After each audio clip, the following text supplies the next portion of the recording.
नमस्कार। दिन भर की हाइलाइट्स जानने के लिए सुनते रहिए सुजस आवाज राजस्थान। क्यों, क्या हुआ? कुछ नहीं, सबने वोट दे दिया। मेरा नंबर कब आएगा? बस इतनी सी बात। लोकसभा चुनाव के दूसरे चरण में अगर आप इन 13 लोकसभा क्षेत्रों टोंक, सवाई माधोपुर, अजमेर, पाली, जोधपुर, बाड़मेर, जालौर, उदयपुर, बांसवाड़ा, चित्तौड़गढ़, राजसमंद, भीलवाड़ा, कोटा और झालावाड़ 12 से ताल्लुक रखते हैं तो याद रखिए 26 अप्रैल यानी मतदान का दिन। तो देर किस बात की, अपने मत का प्रयोग जरूर करें और लोकतंत्र को मजबूत बनाने में अपनी भागीदारी निभाएं। सुजस टीम की ओर से इस विशेष अपील के साथ आइए सुनते हैं आज का पॉडकास्ट। मैं हूं शेखर और मेरे साथ है मेधा। आज की हेडलाइंस। लोकसभा चुनाव के दूसरे चरण के 13 लोकसभा क्षेत्रों में आज शाम 6 बजे से थमा प्रचार प्रसार। मतदान के आखिरी 48 घंटों के लिए दिशा निर्देश जारी।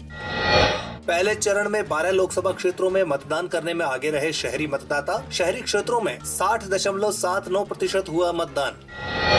और अवैध शराब, नकदी और अन्य सामग्री की जब्ती में राजस्थान सबसे आगे। 1 मार्च से अब तक 900 करोड़ रुपए से अधिक की जब्ती। प्रदेश में लोकसभा चुनाव के दूसरे चरण के मतदान के लिए आखिरी 48 घंटे के लिए चुनाव प्रचार गतिविधियां थम गई हैं। मुख्य निर्वाचन अधिकारी प्रवीण गुप्ता ने बताया कि 48 घंटों की कालावधि के दौरान निर्वाचन के संबंध में कोई सार्वजनिक सभा या जुलूस पर प्रतिबंध रहेगा। चुनाव से संबंधित सिनेमा, चलचित्र, टेलीविजन या वैसे ही अन्य साधनों से जनता के सामने किसी निर्वाचन संबंधी बात का प्रदर्शन नहीं किया जा सकेगा। कोई व्यक्ति यदि इन उपबंधों का उल्लंघन करता है तो उसे 2 वर्ष तक के कारावास या जुर्माना या दोनों ही सजा हो सकती है। अब प्रत्याशी घर घर जाकर ही जनसंपर्क कर सकेंगे। मुख्य निर्वाचन अधिकारी ने बताया कि साइलेंस पीरियड के निर्देशों की पालना के लिए निर्वाचन मशीनरी और पुलिस प्रशासन को जरूरी दिशा निर्देश दिए गए हैं। अखबारों में कल और 26 अप्रैल को प्रकाशित होने वाले विज्ञापनों का पूर्व प्रमाणन जरूरी होगा। इस दौरान राजस्थान में ओपिनियन पोल या अन्य पोल सर्वे के प्रकाशन, प्रसारण या अन्य किसी तरीके के प्रचार प्रसार करने पर भी पूर्णतया प्रतिबंध रहेगा। इस दौरान अंतर्राज्यीय सीमाएं भी सील रहेंगी और इन क्षेत्रों में शराब की बिक्री पर प्रतिबंध के साथ सूखा दिवस रहेगा। और अब सुनिए मुख्य निर्वाचन अधिकारी की मतदान की अपील और निर्वाचन विभाग ने मतदाताओं की भागीदारी बढ़ाने के लिए क्या क्या नवाचार किए हैं। निर्वाचन आयोग का नारा ही आपने देखा होगा, चुनाव का पर्व देश का गर्व। तो चुनाव जिस तरह से हम लोग दूसरे पर्व मनाते हैं तो ये उससे भी मुझे लगता है कि सबसे महत्वपूर्ण पर्व है। ये गणतंत्र हुए हम, पहला जो हमारे संविधान बनाने वालों ने ध्यान रखा कि मताधिकार का क्या होगा, जनतंत्र, लोकतंत्र में आम जन की भागीदारी कैसे सुनिश्चित की जाएगी। तो वहाँ से ये हमने हमारे भारत निर्वाचन आयोग ने ये तय किया कि उसको पर्व के रूप में, महाउत्सव के रूप में आपने देखा, सतरंगी सप्ताह भी इसी का वो है, निकाल के लाए हैं कि एक एक वर्ग के लोगों को हम लोग जोड़ने की कोशिश कर रहे हैं। और बूथ पर भी हमने सारी फैसिलिटी जो बढ़ा सकते थे, जिससे कि आम जन को, आपने देखा स्क्रैच पॉइंट्स है, मॉर्निंग में सेल्फी पॉइंट्स है। अब हम लोग हमारे अगर सोशल मीडिया पे टैग करेंगे तो निश्चित तौर पर हम लोग उसको प्रोत्साहन भी कर रहे हैं, सम्मानित भी करें।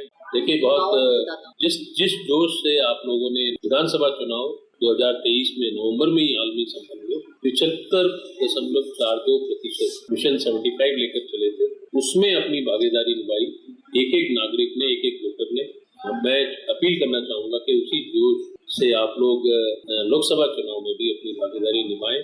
मुख्य निर्वाचन अधिकारी प्रवीण गुप्ता ने सुजस टीम से खास बातचीत में बताया कि मतदाता सूची में नाम होने पर आप एपिक कार्ड की गैर मौजूदगी में 12 वैकल्पिक दस्तावेजों से भी मतदान कर सकते हैं। वोटर पर्ची अगर मिली है तो अच्छी बात है। वोटर आपको आइडेंटिटी कार्ड, अपना photo ID card, voter ID card लाना है। अगर आपके पास किन्हीं कारणों से नहीं है तो ये भ्रांति और कि वोटर आईडी कार्ड खो गया, मुझे घुसने नहीं देंगे, तो ऐसा नहीं है। आप 12 डॉक्यूमेंट में से कोई भी विकल्प ला सकते हैं। आधार होगा आपके पास, पासबुक होगी, पोस्ट ऑफिस है, ड्राइविंग लाइसेंस होगा और अन्य कोई भी स्मार्ट कार्ड है अगर लेबर डिपार्टमेंट से जारी किया गया। तो ऐसे काफ़ी डॉक्यूमेंट्स हैं अगर आपका वोटर आईडी कार्ड किन्हीं कारणों से इधर उधर हो गया। तो मैं पुनः अपील करना चाहूँगा कि आपके एक वोट से ये मानते हैं कि सभी लोग ये मानते हैं मेरे एक वोट से क्या फ़र्क पड़ेगा, नहीं जानूंगा, तो फ़र्क पड़ता है। लोकतंत्र में एक एक वोट का मूल्य है और आपका ये कर्तव्य भी है, अधिकार भी है।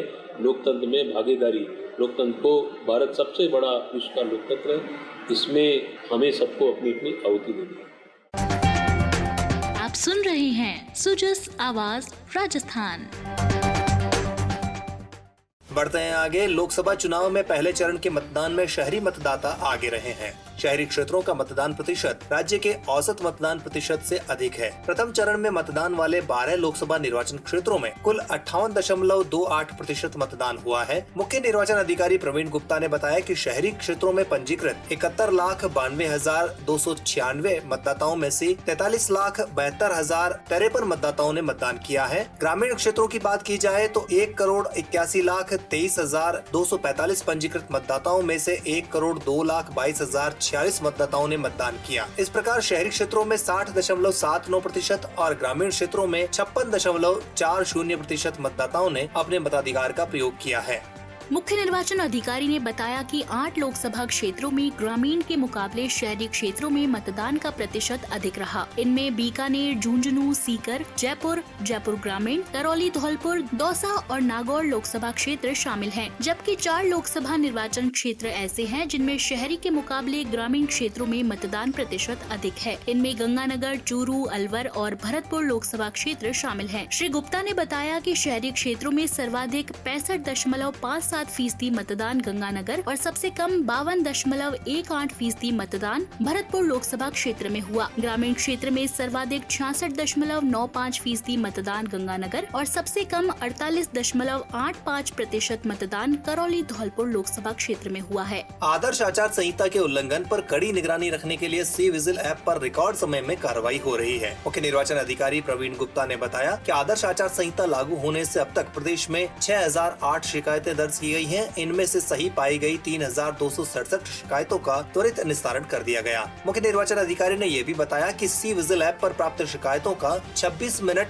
59 सेकंड के औसत समय में निस्तारण किया जा रहा है। आदर्श आचार संहिता के उल्लंघन की सबसे ज्यादा 887 शिकायतें जोधपुर जिले से प्राप्त हुई, जिनमें से 687 सही पाई गयी और इन सभी का तय समय में निस्तारण किया गया। इस ऐप के जरिए प्राप्त शिकायतों का अधिकतम 100 मिनट की समय सीमा में समाधान किया जाता है। राजस्थान में अलग अलग एनफोर्समेंट एजेंसियों ने 1 मार्च से अब तक नशीली दवाओं, शराब, कीमती धातुओं, मुफ्त बांटी गई वस्तुओं यानी फ्रीबीज और अवैध नकद राशि के रूप में 904 करोड़ 32 लाख रुपए की कीमत की जब्ती की है। आदर्श आचार संहिता लागू होने के बाद 16 मार्च से अब तक एजेंसियों द्वारा पकड़ी गई वस्तुओं की कीमत 806 करोड़ 18 लाख रुपए से ज्यादा है। श्री गुप्ता ने बताया कि 1 मार्च से अब तक राजस्थान में 3 जिलों में 40-40 करोड़ रुपए से अधिक, 10 जिलों में 30-30 करोड़ रुपए और 13 जिलों में 20-20 करोड़ रुपए से अधिक के मूल्य की संदिग्ध वस्तुएं और नकदी जब्त की गई है। लोकसभा चुनाव के पहले चरण में आपकी भागीदारी और उत्साह अतुलनीय रहा। इसे दूसरे चरण के मतदान में भी बनाए रखिए और 26 अप्रैल को लोकतंत्र के महापर्व में अपनी जिम्मेदारी निभाइए। तो आज के पॉडकास्ट में इतना ही। कल फिर होगी आपसे मुलाकात। तब तक के लिए नमस्कार।